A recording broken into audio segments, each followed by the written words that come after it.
Muy buenos días a los radioescuchas que nos sintonizan en las frecuencias de Telemetro Radio, a quienes nos ven por streaming a través de Metcon Go, así como en RPC Televisión, en señal de televisión digital terrestre, y en las plataformas de Telemetro Cuarto Poder en YouTube. Bienvenidos a la emisión de hoy, lunes 14 de agosto del año 2023.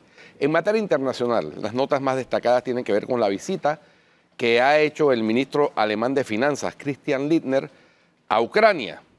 Hoy, lunes 14 de agosto, su primera visita al país desde la invasión de Rusia en febrero del año pasado.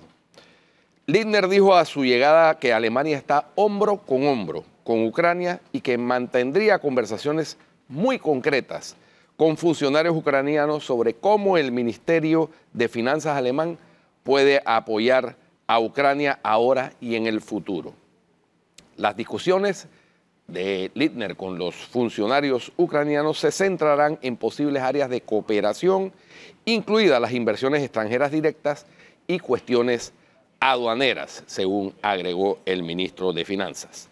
Al llegar dijo que fue un momento especial y conmovedor para él estar de nuevo en Kiev, donde había estado por última vez a principios del 2020 para conocer un país que se había decidido por la democracia y la economía de mercado. Hoy, dijo Lindner, está más convencido que nunca de que esa es la razón por la que Rusia atacó a Ucrania. Lindner dijo que Ucrania estaba defendiendo los valores occidentales desde el comienzo de la invasión rusa el 24 de febrero de 2022. Lo que está en juego aquí es el futuro del orden europeo de paz y libertad, dijo. Ucrania no debe perder esta guerra, agregó.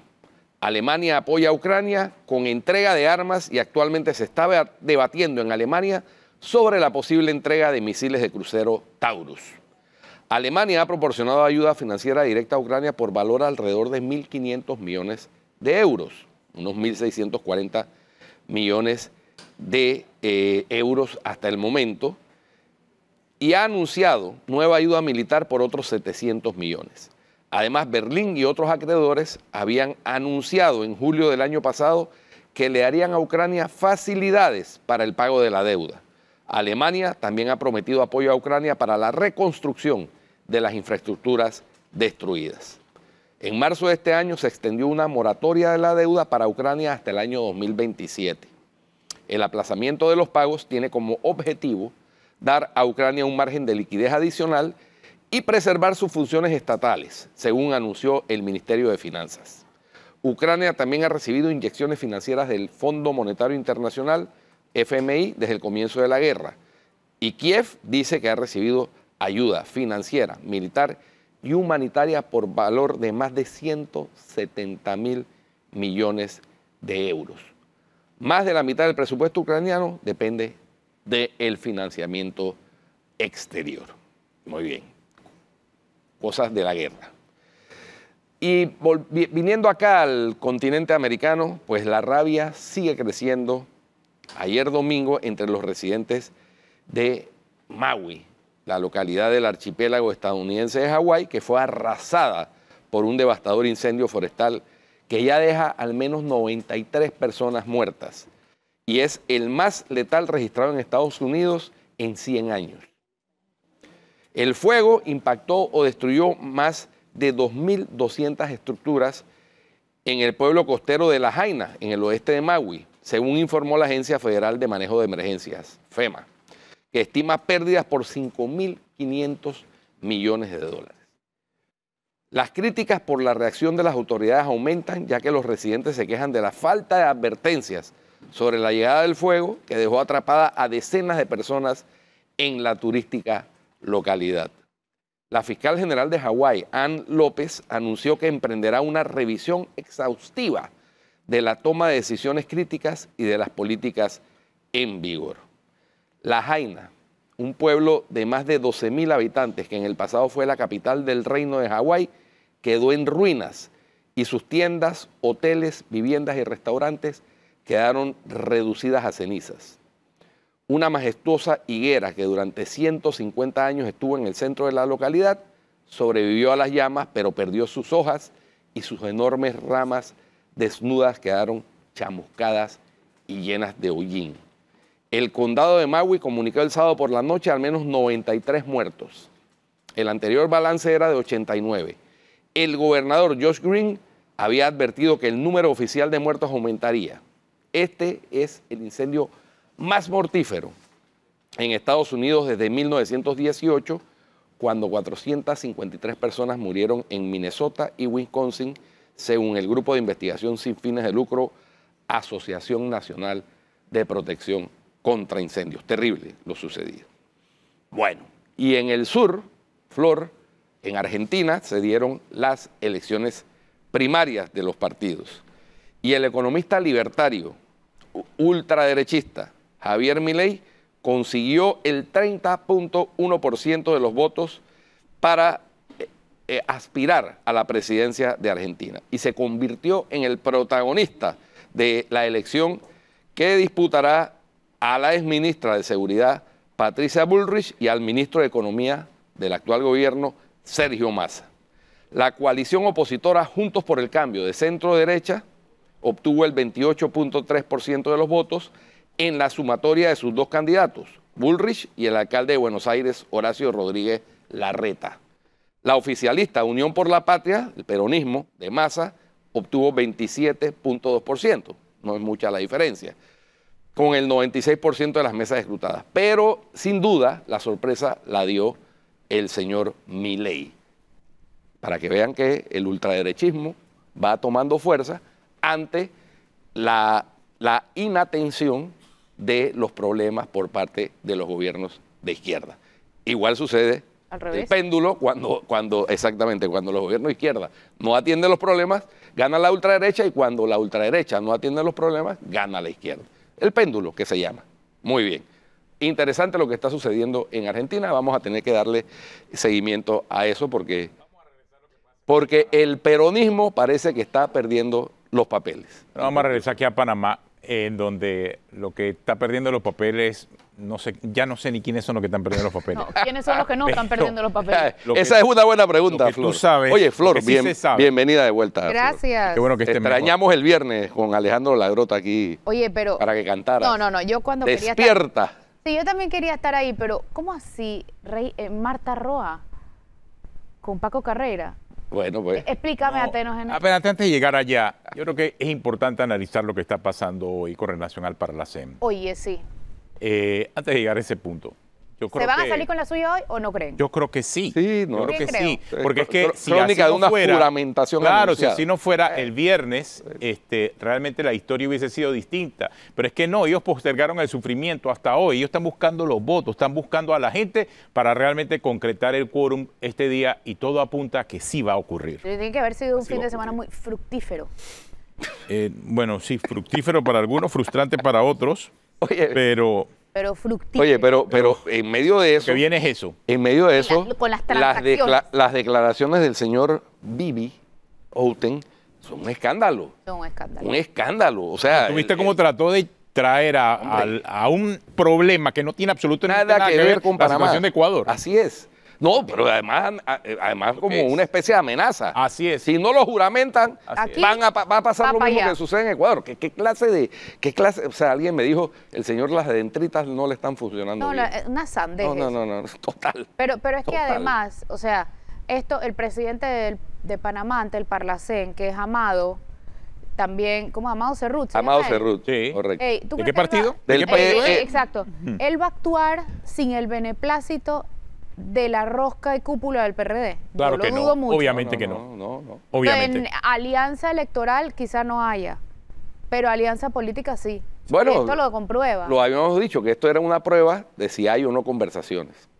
Por cierto, no sé si repararon en la foto que publicó ayer el expresidente Martinelli en Twitter de la alianza que selló con Con el La José señor coalición Alianza. José Muñoz, la coalición con el partido Alianza.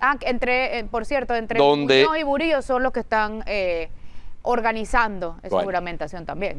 Sí, también. Donde aparece Sí, en el centro. pero los votos clave son los del PRD. Por sí, supuesto. claro. Ah. Por supuesto. Claro. El PRD puede muy bien o no hacer quórum o hacer quórum. Oye, Hay que ver qué Pero- va a hacer, por ejemplo, Sandra Noriega hoy, la del Molirena y Julio Palacios, que eran los tres que como que Vuelvo fueron el viernes. vuelvo a la foto. Ustedes repararon en la foto donde la que aparece en el centro es Marta. es la señora Marta Linares de Martinelli. No aparece el expresidente, no aparece José Muñoz, ellos aparecen a los lados y la que aparece en el centro, es decir, en el centro para los que manejan el tema de comunicación es la principal. la principal, es la señora Marta Linares de Martinelli. Hay quienes especulan que eso es un mensaje de que ella va a ser la candidata del plan B, que llaman, que ya se está convirtiendo poco a poco en el plan A. Como que esa foto creo que deja claro que Martinelli sabe que no va a correr. No, pero independientemente de eso, o sea, el mensaje agridulce que estamos enviando con el tema del Parlacén, con el tema de dos personas que han sido condenadas en Estados Unidos y que ahora van a formar parte del Parlacén, no le conviene al país. ¿Y vieron las declaraciones de Mari Carmen Aponte sobre eso? Claro, porque es que eso no le conviene al país. O sea, ¿cómo quedamos nosotros como país?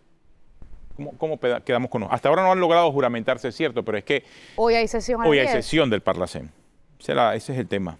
Y esa sesión inventada, porque no es que estaba planeada. La planeada era la del viernes.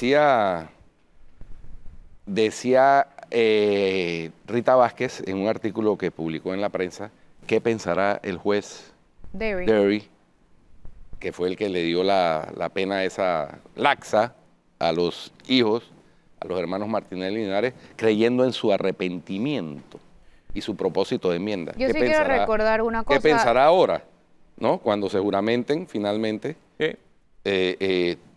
para ser parlamentarios centroamericanos, que él no les brinda más allá de un tiempo adicional, porque tienen que hacerle frente a dos procesos de alto perfil. Es que Blue Blue Apple Apple y el Odebrecht. 22 de agosto y Odebrecht en ¿cuántas septiembre. reuniones del Parlacén hay al mes? ¿Ustedes cuántas conocen? No, eso Hay no meses, hace nada, además. no, hay meses que pasan y ni siquiera se reúne el Parlacén. ¿No es demasiado coincidente que haya dos reuniones, una de viernes y otra de lunes, para resolver este tema? Pero Porque por para este supuesto. tema sí hay prioridad. No, y además no, el no. sábado también trataron de reunirse, ojo. Sí. Lo que Mira, pasa es que el pero sábado no estaba yo- habilitado. Ellos tienen que habilitarlo. Yo quisiera leer lo que dijeron ellos al juez. Ricardo Alberto le dijo al juez: estoy seguro de que esta historia tiene un arc of redemption y yo le prometo trabajar en ello diligentemente para lograrlo. Arc of redemption es cuando una persona mala se convierte en buena.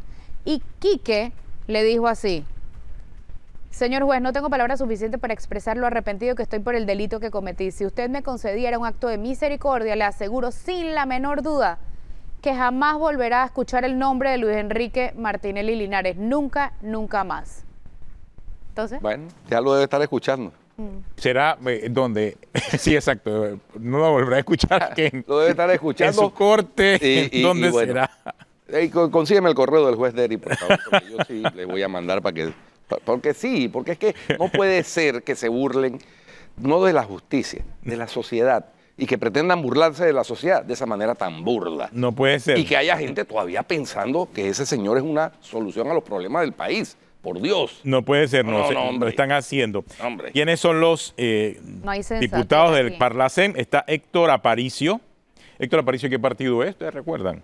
es Martinelli. Es, bueno, CD, ¿no? Bueno, pero mismo. CD. Oscar Beitía, Warren, Oscar Beitía es otro. Giselle Burillo, bueno, ya sabemos que es también CD. Manuel Castillero, ese es PRD. Amado Cerrut, PRD. PRD. Dorindo Cortés, PRD. Rubén de León Sánchez, oye, no es el secretario de la Asamblea, ¿no? Digo, el secretario Secretario del PRD. general Era del PRD. No. Presidente de la Asamblea. No, pero Rubén de León actualmente es el secretario del Secretario PRD. general del Claro, pero PRD. era presidente. Fue presidente de la Asamblea, sí. Es Rubén de León Sánchez, que es secretario general del PRD. Bueno, y tú no estabas preguntando si saben o no saben el PRD. Claro que saben, si está el Pero señor por Rubén de León. supuesto, no, yo no Claro. pregunto, yo estoy diciendo, o sea, al final del día, en la escogencia de los diputados del Parlacén es inconstitucional, porque el Tratado del Parlacén dice que tienen que escogerse de la misma manera que se escogen los diputados del país, y ellos no van a elecciones, eso es una lista y salen la cantidad proporcional a los votos presidenciales, y por eso es que el PRD tiene más en esta vuelta.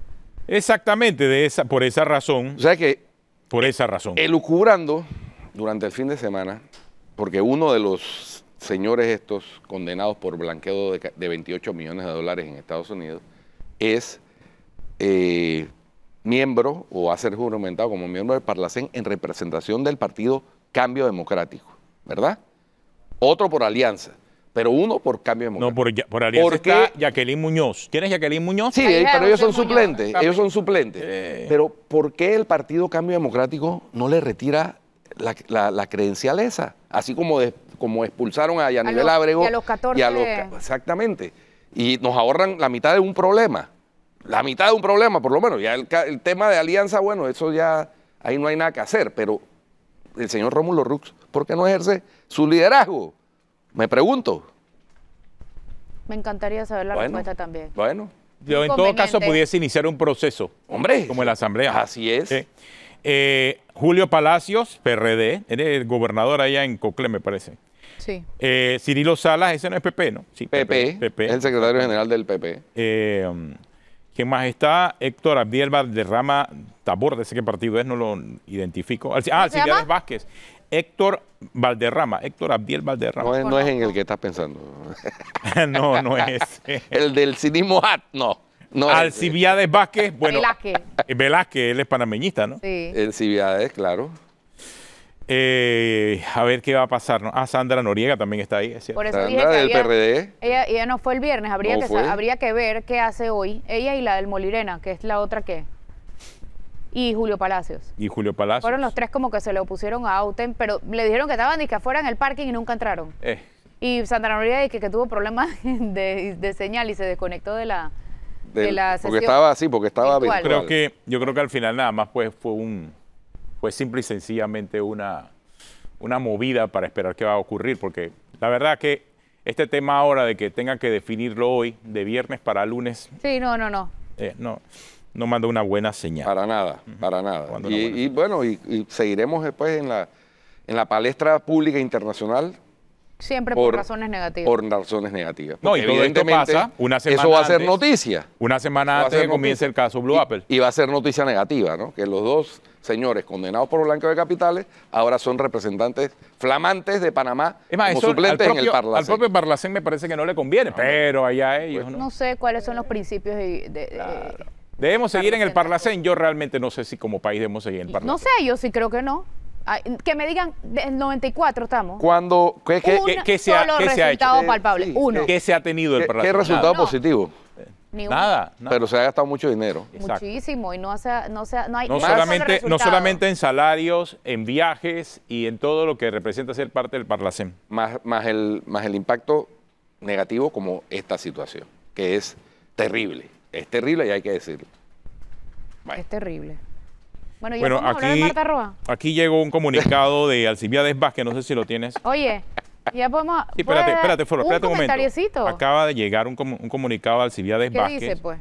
Diciendo que como diputado por el Estado de Panamá en representación del partido panameñista no va a participar del llamado a ninguna reunión cuya finalidad sea la juramentación de carácter excepcional y que la misma no está pegada a las normas legales que nos sigan. Así que asumo yo que Alcibiades Vázquez vota en contra.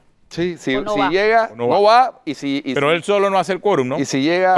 Faltan los comunicados de los demás. Son 20, necesitaban 11 y había 10. Bueno. Exacto. Así que ya lo tienen. No estoy hablando de Alcibiades Vázquez. Alcibiades Vázquez obviamente no está. Este comunicado de Alcibiades Vázquez. Alcibiades Vázquez del panameñismo. Sí. De él. Ahora, es de él, exactamente. De él, porque tú sabes que el panameñismo es una oposición light. No sabemos. Sí, insisto en debe ser un comunicado del panameñismo. En el tema jurídico. No termino de entender, ya lo he conversado con Flor, en privado, la estrategia, demorar ¿qué? ¿Para qué? Es inexorable el resultado del proceso de Blue Apple y de Odebrecht.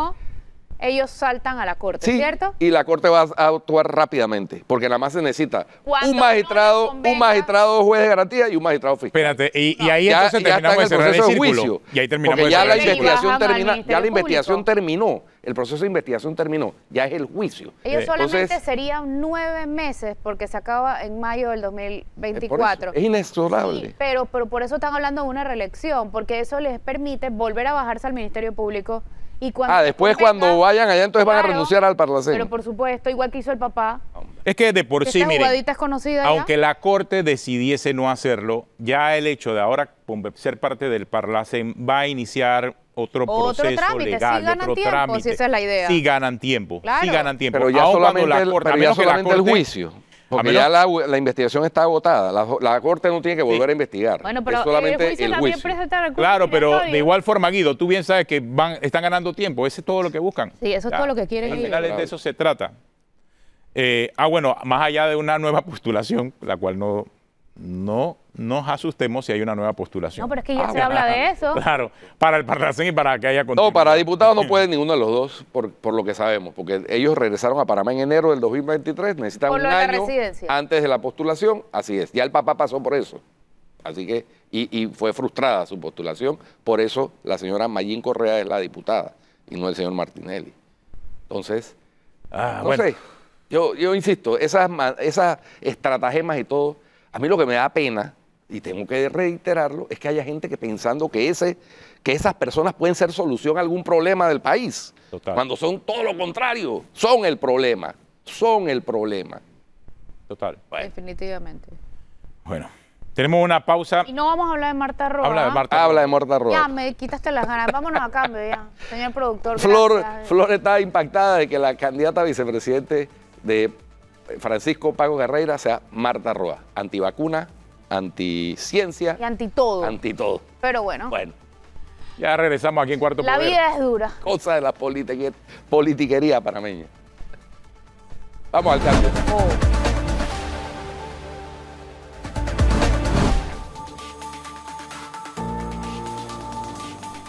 Continuamos en Cuarto Poder y nos acompaña Fernanda Aramburu Porras, ahora parte del equipo económico del movimiento Otro Camino. Fernando, es lo que estoy viendo, ¿no? Así es, Así es.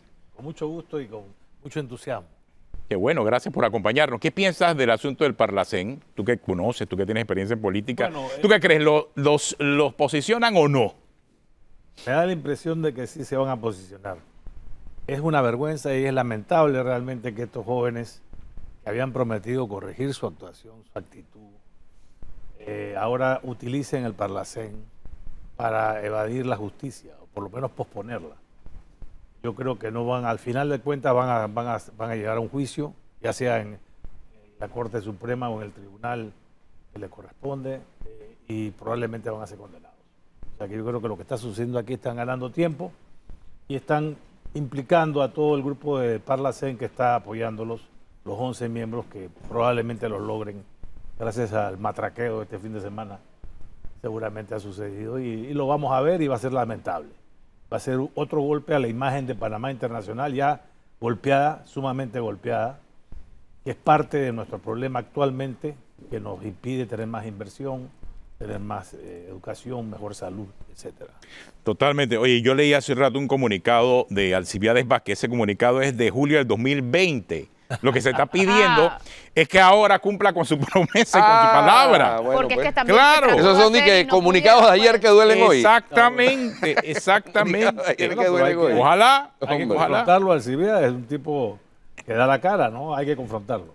Sí. Fernando, fuimos sorprendidos de alguna manera con el anuncio de que el presupuesto general del Estado para el año 2024 que anunció el ministro Héctor Alexander es 5.000 y tantos millones de dólares más que el presupuesto del 2023. Y parte importante de ese presupuesto se está destinando para el pago de tanto el abono como a capital como a intereses de la deuda pública, externa. Así es. Pero el quid pro quo del asunto es que parte de esa deuda ha sido contratada para pagar gastos de funcionamiento y no de inversión. Así es. Y ahí hay un cuestionamiento que todos los economistas han planteado. Bueno, hay dos preguntas ahí, ¿no?, que me estás haciendo. Una, primero, si el presupuesto del 2024, 35.700 millones de dólares, yo me puse a chequear y llegué a la conclusión, después de ver Chile, Uruguay, que son los países que se parecen a nosotros en el ingreso per cápita. Hay que tener mucho cuidado en las comparaciones porque somos economías con diferentes niveles de ingreso per cápita, o sea, niveles de riqueza. Y llega a la conclusión numérica, es un cálculo numérico, de que Panamá tiene el presupuesto per cápita, por persona, más alto de Latinoamérica, inclusive más alto que el de Uruguay y Chile. Colombia, por supuesto, a pesar de que Colombia tiene un presupuesto 3 veces mayor que nosotros, tiene un ingreso per cápita que es 3 veces menor que Panamá. O sea, el ingreso per cápita en Colombia es $6.000 por persona, aquí estamos en 18.000. O sea que yo creo que el presupuesto tiene un problema fundamental y lo que me preocupa, porque es un presupuesto para un año de transición. O sea, el próximo gobierno nos va a tocar hacerle frente a una reducción del gasto y probablemente a un refinanciamiento de la deuda, porque los ingresos están inflados. Entonces, por ejemplo, usted se pone a sumar, ¿no? 1.200 millones de aumento al Ministerio de Educación, 200 millones de aumento al Poder Judicial, 50 o 60 millones a la Asamblea, y así nos vamos. Todo el mundo ha recibido aumento. Es un 5.000 millones de dólares más que se está invirtiendo, se está gastando. Y cuando usted ve los ingresos del Estado son 12.000 millones. El gobierno central tiene 12.000. Todo el gobierno tiene 19.000 millones. El resto es capital, deuda. Entonces estamos frente a una situación que si no se dan los ingresos corrientes, o sea, los ingresos, lo que recauda el Estado, se está estimando el gobierno central, que es el principal, en 12.000 millones. El año pasado, o sea, este año, se estima que va a terminar en 10.500. O sea, son 1.500 millones de dólares más. Yo no creo que van a lograr esa recaudación. Eso es más del 10%. O sea, que es un presupuesto político, pues. Un presupuesto inflado. Electoral. Para poder tener dinero, y dentro de ese dinero que va a haber, por ejemplo, el Ministerio de Educación, 1.200 millones. La gran parte de eso va a inversión. De acuerdo, felicitaciones. Creo que eso es una buena iniciativa, pero primero vamos a ver si va a haber el dinero. Y segundo, vamos a ver si se invierte ese dinero. Si lo ejecutan. Con la experiencia de ejecución que hemos visto en el Ministerio de Educación, ustedes mismos lo estaban comentando esta mañana, la escuela está Pedro Pablo Sánchez. Ahí está la escuela esperando. Hace 2 años. Que se termine, que se pague. Y nada más son 6 millones. O sea, ¿usted cree que el Ministerio de Educación tiene capacidad para invertir ese dinero? 1.200 millones en un año electoral. O sea, se corre el peligro que eso se transfiera a gasto de funcionamiento en la famosa Comisión de Economía. De la Comisión de Presupuesto, donde ahí sabemos pueden cómo ocurren hacer las transferencias a funcionamiento, como lo hemos visto en la descentralización. Pasaron los ingresos de inversión a gasto y ahora los son traslados de planilla. partida. Esa es la primera pregunta. La segunda es que si esta deuda que vamos a pagar, por supuesto, durante la pandemia, en vez de hacer, está bien endeudarse, siempre y cuando se utilice en inversión, que genera empleo, genera más producción, genera mayor productividad. La deuda adicional que se contrajo, casi 10.000 millones durante la pandemia, se utilizó en más planilla. O sea, en aumentar la planilla y aumentar los subsidios, cosa que es pan para ahora, hambre para mañana. Entonces, esa es la deuda que tenemos que enfrentar ahora, no solamente el próximo año, sino en los años ulteriores. Tenemos un país que ha tenido un desarrollo económico muy positivo. Yo les traje una gráfica aquí para que ustedes vean. Panamá no se ha comportado bien económicamente en los últimos 10 años ni 20 años, sino en los últimos 75 años.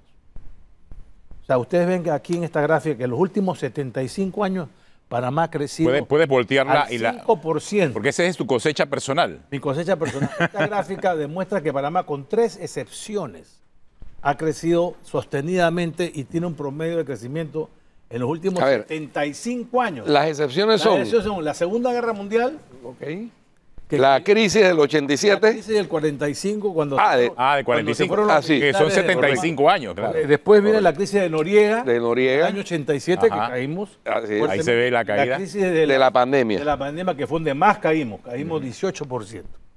Pero en promedio, 5% hemos crecido. O sea, el problema no es crecimiento. La economía panameña va a seguir creciendo. El problema es que a pesar de este decrecimiento tenemos problemas serios en materia de desempleo, en materia de subempleo, en materia de desigualdad, en materia de malos servicios públicos. O sea, el gobierno no ha logrado. El problema ha sido la gestión de gobierno, un gobierno corrupto, un gobierno clientelista, un gobierno que no es eficiente en su educación. Entonces, todos estos 35.000 millones de dólares que se van a gastar, ¿cómo se van a gastar? O sea, el problema de Panamá no es recursos. El problema de Panamá es la gestión del gobierno, ¿Alguien? la corrupción. O sea, por eso es que hay que atacar primero eso. Alguien decía, Fernando, que Panamá desde hace 500 años lo están saqueando, pero que Panamá sigue flotando como un corcho, que es inundible. Pero alguien decía, pero es que deberíamos estar volando, ¿no? No, yo creo Porque con nuestra posición geográfica, que es nuestro principal activo, no es el canal, es la posición geográfica. El canal está por la posición geográfica y por lo angosto de nuestro territorio. Deberíamos estar volando, como un hub logístico, como un punto de encuentro, como todo lo que se quiera que requiere la economía del mundo. Deberíamos estar mucho mejor que lo que estamos ahora. Ahora, no seamos tampoco tan duros con el desempeño. Sí ha habido mejoras.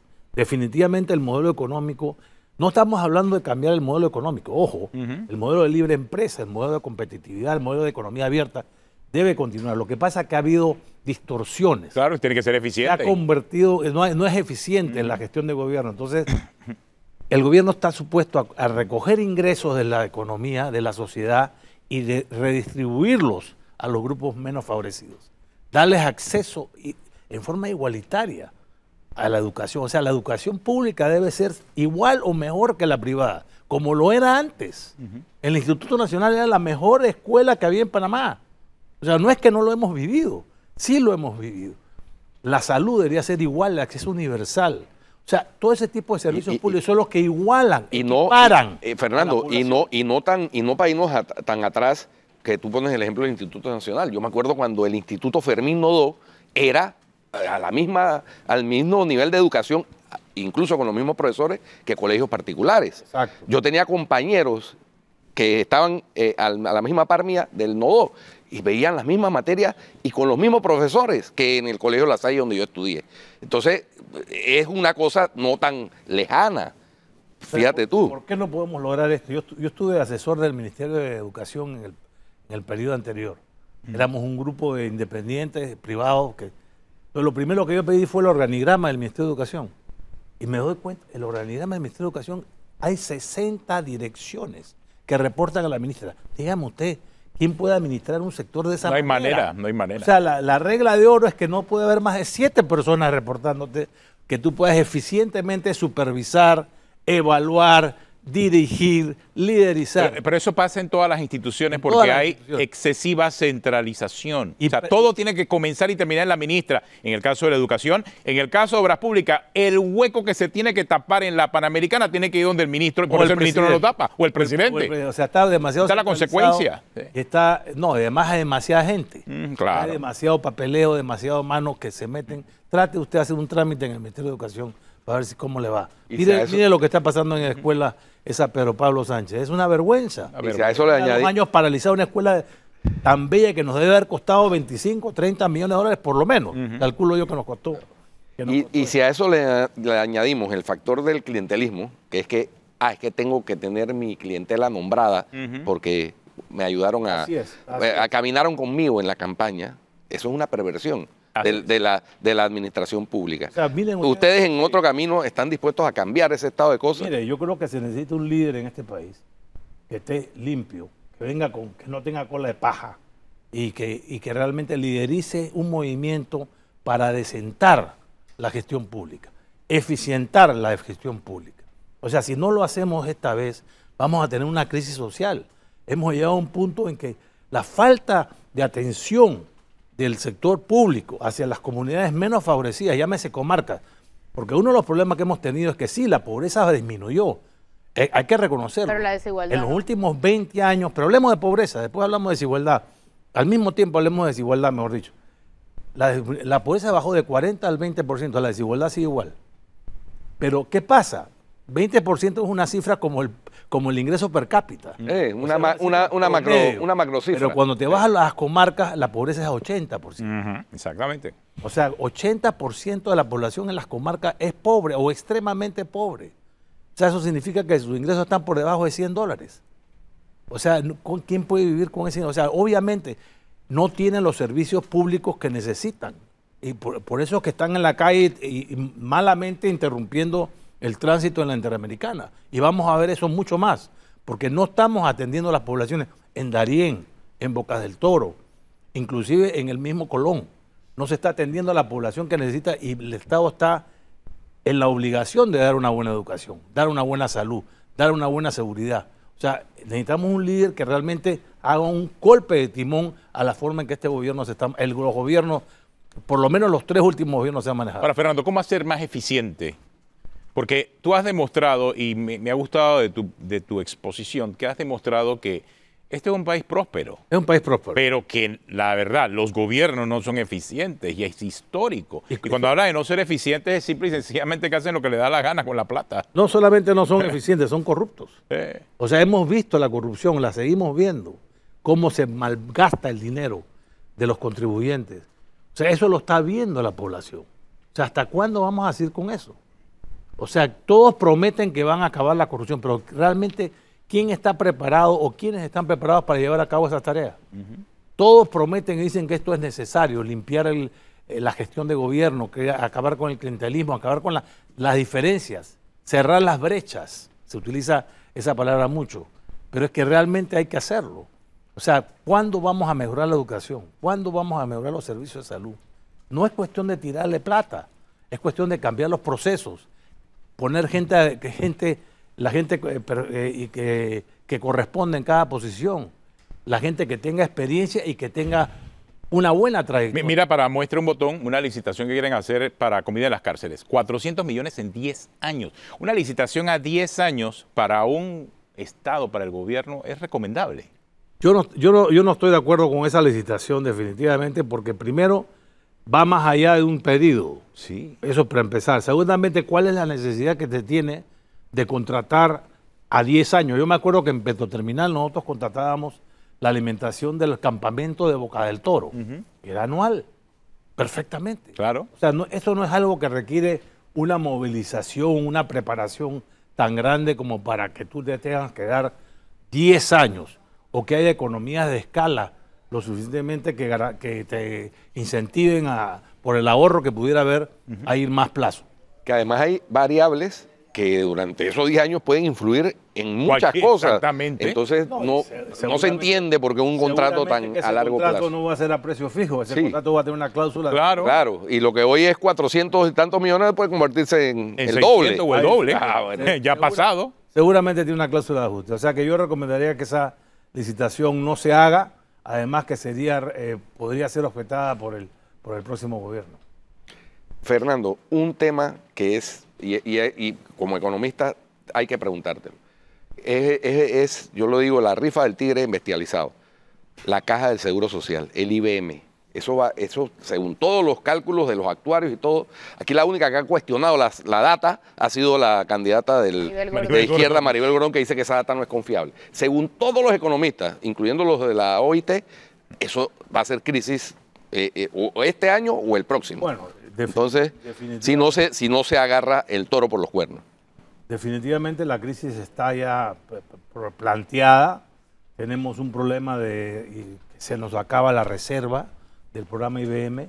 El próximo año se estima el déficit en 1.200 millones de dólares, pero ese déficit del programa IBM, estoy hablando de los ingresos que se van a recaudar del IBM menos los gastos, tienen un déficit de 1.200. Ese déficit que era cubierto con las reservas, ya no hay reservas. O sea, alguien va a tener que hacerle frente a ese déficit. Eso va a ir increciendo en los próximos años. Entonces hay que buscarle una solución. Probablemente la solución, lamentablemente, va a ser que el gobierno le tenga que hacer frente a ese déficit, porque podemos permitir que quiebre el programa IBM. Ahora, hay la tentación, que es peligrosa, de utilizar los fondos del sistema mixto. Acuérdate que desde hace 20 años o 15 años, el gobierno de Martín, tenemos el sistema mixto que ha ido acumulando recursos que son propiedad de los cuentavientes, que eran las personas que tenían menos de 35 años en el 2005, correcto. Y que ahora tienen 50.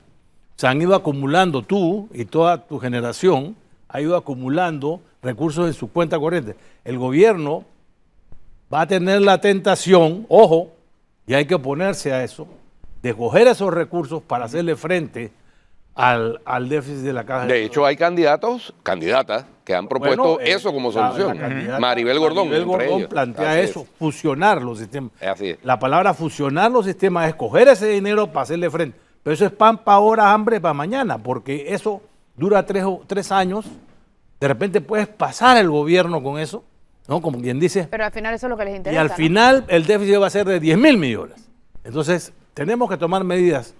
Va a haber una transición, suponiendo que hacemos un cambio en las medidas paramétricas. Aumentamos la edad, subimos la densidad. Esto no te va a corregir el déficit de inmediato.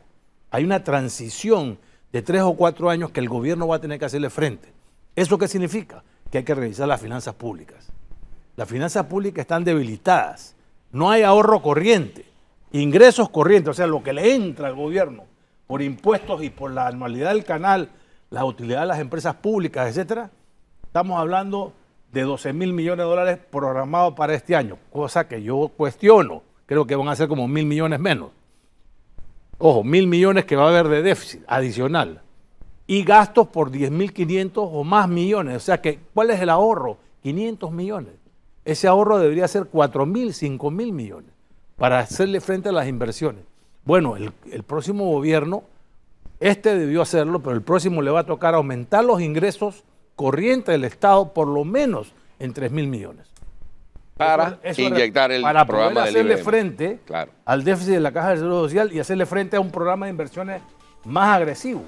El gobierno está invirtiendo 3 o 4% del PIB. Eso significa 3.000, 4.000 millones este año, porque estuvo en cero hace 4 años, y eso no es suficiente para hacerle frente a la demanda de la población. Se requiere, la presión tributaria en Panamá es la más baja de Latinoamérica.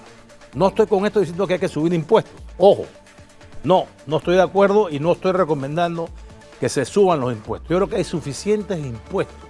Lo que hay que es ampliar la base, hay que revisar las exoneraciones, hay que revisar los subsidios, hay que revisar la planilla, hay que ver la evasión. Se estima la evasión. Mire, en impuestos se recaudan en este país 7.000 millones. En un producto bruto de 88.000 millones.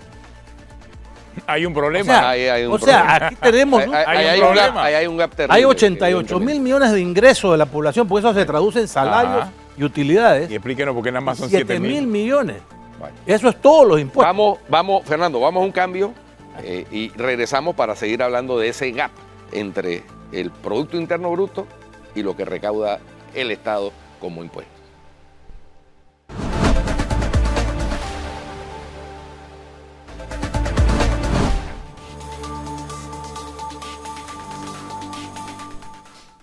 Continuamos hablando con Fernando Aramburu Porras del equipo económico del movimiento Otro Camino. Y por cierto, vemos que los partidos políticos no están teniendo, por lo menos no hemos visto todavía representación de sus equipos económicos que deben ya estar actuando para crear sus planes de gobierno. Pero por lo que veo, Moca va por delante. Bueno, ¿Quién más está en ese equipo económico de tenemos Moca? un buen equipo. La verdad que muy diversificado. Hay gente experimentada, gente más joven. Está Ernesto Bazán. Gran economista, todo conocido. Luisa Turola, que también tiene mucha experiencia, una mujer de gran trayectoria. Está Jorge Nicolao, que es un experto en el tema, es el experto en el tema del seguro social. Tenemos también a Juan Antonio Casas, que es un compañero de AP, que fue el que se tiró al hombro la Visión País. Ese fue el que la hizo realmente. Muchacho Eric Ferrer, en fin, somos un buen equipo. Estamos trabajando en el plan económico, ya está prácticamente listo para presentárselo al candidato y que se tire a la palestra pública. Hablemos un poquito más de ese gap que hablamos antes de irnos al cambio de 88 millones y 7.000 millones. Bueno, los ingresos tributarios en Panamá están compuestos por impuestos directos e indirectos. El impuesto directo más importante es el impuesto sobre la renta. Ahí pagan personas jurídicas y personas naturales. Curiosamente, las personas jurídicas andan por 1.300 millones.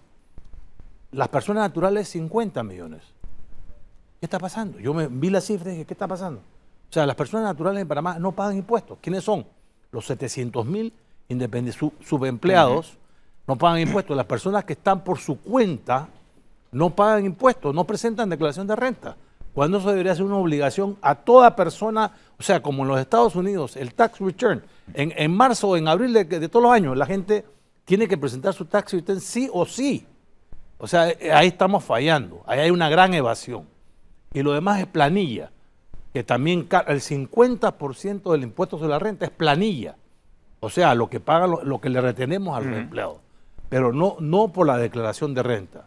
Después tenemos el impuesto de ITBM, que se conoce, que anda por los 1.200. O sea, los ingresos tributarios, más la anualidad del canal, más la participación de utilidades de empresas eléctricas, Cable and Wireless y otras, Banco Nacional, Caja de Ahorros, etcétera, suman 7.000 millones en el presupuesto de este año, 24. El Producto Nacional Bruto se estima en 88.000 millones. O sea, que estamos hablando de un 8%. Aproximadamente, ¿no? 8 y pico por ciento contra 18% en Costa Rica, 20% en Chile, 18% en Perú y así. Colombia, todos los países latinoamericanos. No me meto con los países europeos porque ahí ya subimos a 40. Eso no significa que vamos a subir los impuestos. Ojo, no es el planteamiento. Hay 5 o 6% del PIB que se evade. Y eso pasa Y hay 5 o 6% del PIB que se exonera. La mitad de la economía panameña está exonerada. O sea, ¿cómo podemos trabajar en un país donde es un país que hemos creado lagunas de exoneración por todos lados? Loopholes de exoneración por todos lados. O sea, no es necesario subir los impuestos. Es cuestión de... Yo fui director de ingresos. Ahora, pero 4 años. Debes aclarar que esa laguna no es que se queda ahí, esa laguna se llena y se llena con deuda. Esa laguna se llena con dos cosas, con la anualidad del canal que ya no la gastamos y con deuda. Por eso andamos en 46.000 millones de dólares de deuda en una economía de 88. No es que estemos entre los más altos del mundo, pero no estamos entre los más bajos tampoco y no estamos en los niveles que deberíamos estar. Y no estamos generando ahorro nacional. No, y además que se traga el 18% del presupuesto. Pero entonces, ¿la opción es subir impuestos o eliminar exoneraciones o qué más? La opción es combatir la evasión real, seriamente. O sea, seriamente, ahora que está penalizada, que es un delito penal, o sea, realmente dar un par de ejemplos para que la gente coja el mensaje. Mejorar los sistemas de auditoría que se han olvidado. No se hace auditoría como se hacía antes. Eliminar muchas exoneraciones conforme se van venciendo, eliminarlas y recaudar lo que hay que recaudar. ¿Cómo combatir la evasión? Efectivamente. Bueno, usted fue director de ingresos, así que... Con controles, con auditoría, con educación, con el ejemplo. Pero ¿cómo hace uno que eso no llegue a lo cucalón? Que no llegue a los cucalón. Sí. A la persecución política. No, a la persecución política. Por supuesto que hay un balance, ¿no? Hay un balance. Tú no quieres utilizar la Dirección de Ingresos para perseguir a nadie, cosa que se estaba haciendo en el caso del exdirector Cucalón, que bueno, lamentablemente la justicia le cayó, ¿no? ¿Por qué lamentablemente? Bueno, que es siempre lamentable que alguien tenga que pagar pena, ¿no? Eso no es gracia para nadie. Pero bueno, está pagando sus culpas, como decimos, ¿no? Porque se fue al otro extremo, obviamente. Porque también estaban... Pero él no está preso por haber perseguido a la gente o haber utilizado... No, es por lo del contrato. Está preso por el asunto de Tucumán. Sí. Claro, porque se le dio... Cobranzas del ISMA. Se le dio un poder... Porque se le dio un poder excesivo innecesario. En el afán, entre comillas, de recaudar más dinero, se creó una empresa privada para cobrar. Así es. Entonces le cobró lo que debía el aeropuerto. Por favor. Cobró lo que no era. Y cobró lo que no era, exactamente. Cobró lo que no era y ve. Cobró una comisión sobre eso. Así es. O sea, qué vergüenza. Eso sí realmente es imperdonable. Porque faltaron los controles de la supervisión. Así es. Bueno, así mismo es. En ese momento estaba distorsionado todo, ¿no? Pero sí, ciertamente el Estado debería ser más eficiente cobrando los impuestos y debía ser más eficiente funcionando con el fruto de esos impuestos que cobra. Porque de nada nos sirve cobrar más impuestos si vamos a engrosar la planilla. Pero la idea al final es generar empleo. Claro. ¿Cómo se hace esto? Aumentando la recaudación en 4 puntos del PIB, más lo que podemos endeudarnos, que es 2%, estamos hablando del 6% del PIB. O sea, estamos hablando de un nivel de inversión de 7 billones de dólares por parte del sector público, lo cual va a generar inversión privada. O sea, la otra mano de esta ecuación, el otro lado de esta ecuación es la inversión privada. O sea, de nada nos sirve recaudar dinero para hacer ¿qué? Hay que invertirlo eficientemente, acompañar a la inversión privada, la infraestructura, de mejor educación, mejor salud, mejor justicia, mejor transporte, mejor seguridad, para atraer la inversión tanto nacional como extranjera y generar el empleo que nosotros necesitamos. Se está generando 10.000 empleos menos que en el año 2009, empleos formales. Se generaban 30.000 empleos y hoy en día se están generando 20.000 empleos formales, o sea, de empresas que te contratan para que trabajes formalmente. Esos otros 10.000 empleos probablemente se están llenando con trabajos informales. Este es otro aspecto que debemos visitar, que es el emprendurismo. Yo creo que por ahí hay un potencial muy grande y los jóvenes hoy en día prefieren trabajar independientes que trabajar en planilla. Eso es un tema que debemos mirar con mucho cuidado porque hay que incentivarlos, hay que darles más motivación, hay que orientarlos y educarlos para que puedan lograr Claro, su objetivo. pero tienen que formalizarse porque si no, cuando tengan Lo la que edad queremos- lo que de queremos- jubilarse van a tener un problema. Exacto. Lo que Vaya, queremos sí. es Bueno, incentivar que esa gente venga y se regularice y presente su declaración de renta, que eso le da crédito. Mi hija me vino a preguntar, papi, ¿presento mi declaración de renta? Por supuesto, mi hija, eso te da crédito. así es. Eso Exacto. Tú presentas tus ingresos, los que te hayas ganado en el año. Mi hija es fotógrafa, o sea que ella podría perfectamente no declarar un real y no pasa nada. Pero ella presentó su declaración de renta, como muchos otros jóvenes responsables, y eso le da crédito ante las instituciones financieras. Bueno, muy bien. Gracias, Fernando, por Se nos acompañarnos. acabó el tiempo. Si usted sigue en Telemetro Radio, continúe con el brunch y en RPC Televisión, habla ahora con el profesor José Escobar y Delia Muñoz. Hasta mañana.